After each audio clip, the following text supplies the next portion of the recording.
Have you ever heard the term IPO and wondered what it actually means?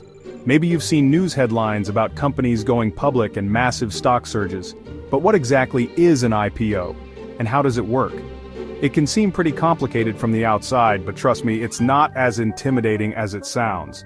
In this video, we're breaking it all down in simple, beginner-friendly terms. We'll cover everything from what an IPO is to why companies even bother going public in the first place. So let's dive in and demystify the world of IPOs. Alright, let's start with the basics. IPO stands for Initial Public Offering, which is just a fancy way of saying that a company is selling shares to the public for the first time.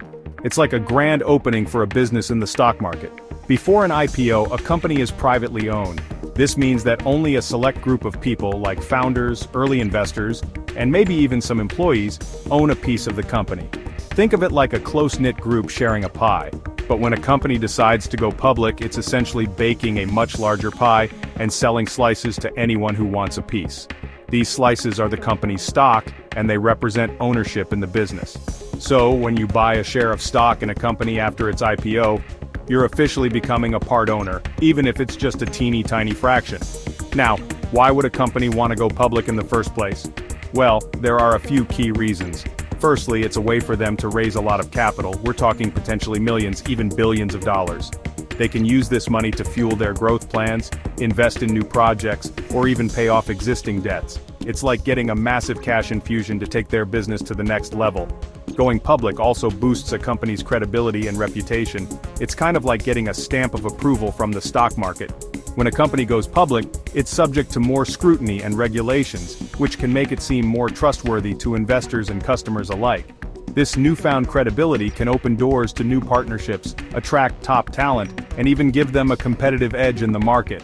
But it's not all sunshine and rainbows. Going public is a big decision that comes with its own set of challenges.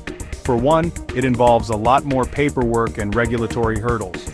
Companies have to disclose their financial information to the public, which can sometimes mean revealing sensitive data. Overall, an IPO is a significant milestone for any company. So, we've talked about what an IPO is, but let's dive deeper into the motivations behind it. Why would a company choose to go public in the first place? Well, there are a few key reasons. First and foremost, going public is a fantastic way for companies to raise capital, and I'm talking serious cash. Instead of relying on traditional bank loans or seeking investments from a limited pool of venture capitalists, an IPO allows them to tap into the vast resources of the public market. By offering shares of their company to anyone and everyone, they can potentially raise millions, even billions of dollars. Think of it like this: instead of asking your wealthy uncle for a loan to expand your lemonade stand, you're offering shares of your lemonade stand to the entire neighborhood. This influx of cash can be used for a variety of purposes, giving the company the financial fuel it needs to really take off. Another major reason companies go public is to create a liquid market for their shares. Before an IPO, a company's shares are illiquid, meaning they're difficult to buy or sell. There's no readily available marketplace for them, so if an early investor wants to cash out, it can be a real headache. But once a company goes public, its shares are traded on a stock exchange, making it much easier for investors to buy and sell them. This liquidity is super attractive to both existing and potential investors because it means they can easily enter or exit their investment whenever they want. It's like the difference between trying to sell a rare antique and trading a popular stock. One is a whole lot easier than the other. Going public can also do wonders for a company's brand and reputation. Think about it. When you hear about a company going public, it often comes with a sense of excitement and legitimacy. It's like they've leveled up in the business world. This increased visibility can lead to greater brand awareness, which can translate into more customers, partnerships, and even talent acquisition. Plus, being a publicly traded company comes with certain regulatory requirements and disclosures, which can increase transparency and build trust with investors and the public alike. Lastly, going public can be a powerful exit strategy for a company's founders and early investors.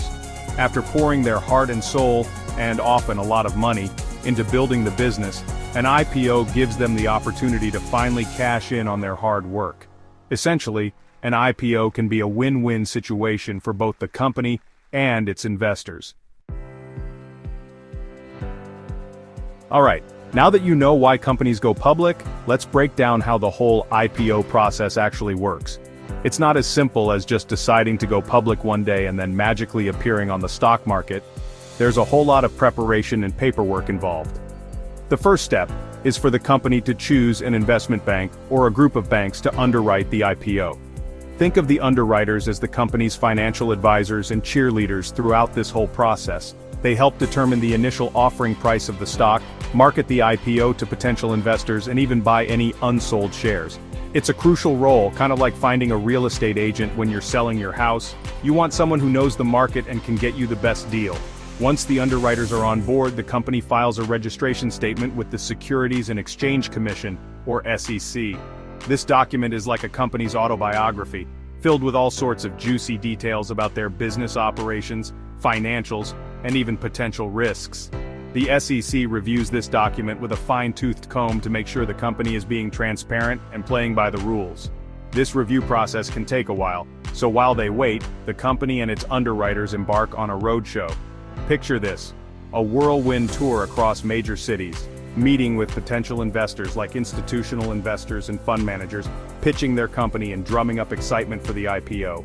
It's like a combination of a sales pitch and a charm offensive, all aimed at convincing investors to get on board.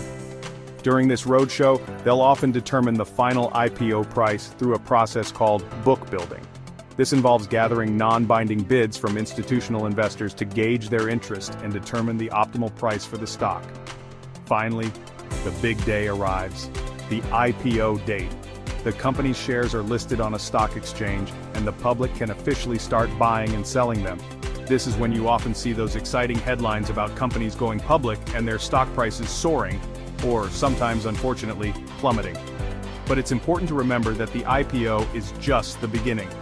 Once a company goes public, it enters a whole new world of scrutiny, regulations, and shareholder expectations.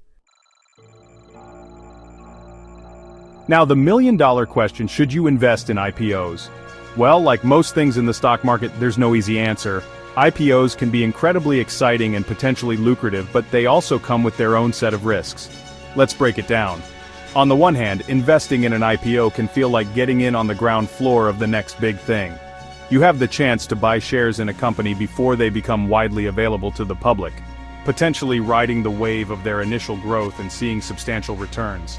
It's like finding a hidden gem before everyone else catches on. Plus, there's just something thrilling about being part of a company's journey from the very beginning, watching them evolve and potentially disrupt entire industries. However, it's crucial to remember that IPOs can be incredibly volatile. The initial excitement surrounding a company going public can lead to inflated stock prices, creating a bit of a hype bubble. And as with any bubble, there's always the risk of it bursting. If the company doesn't live up to its initial hype or faces unexpected challenges, the stock price can plummet, leaving early investors with losses. That's why it's essential to approach IPOs with a healthy dose of caution and a well-researched investment strategy.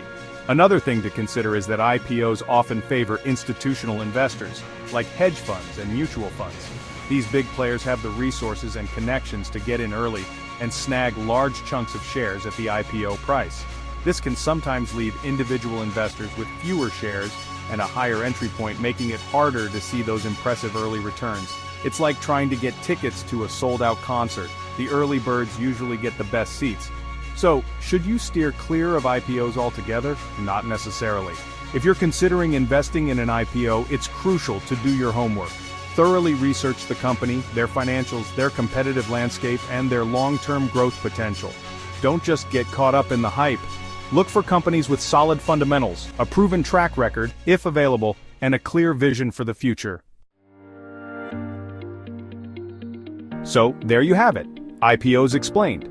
We've covered everything from what an IPO is and why companies do it to how the process works and the risks and rewards of investing in them. But seriously, understanding IPOs is crucial for anyone looking to navigate the world of investing. It's a fascinating process that highlights the dynamism of the stock market and the constant evolution of businesses.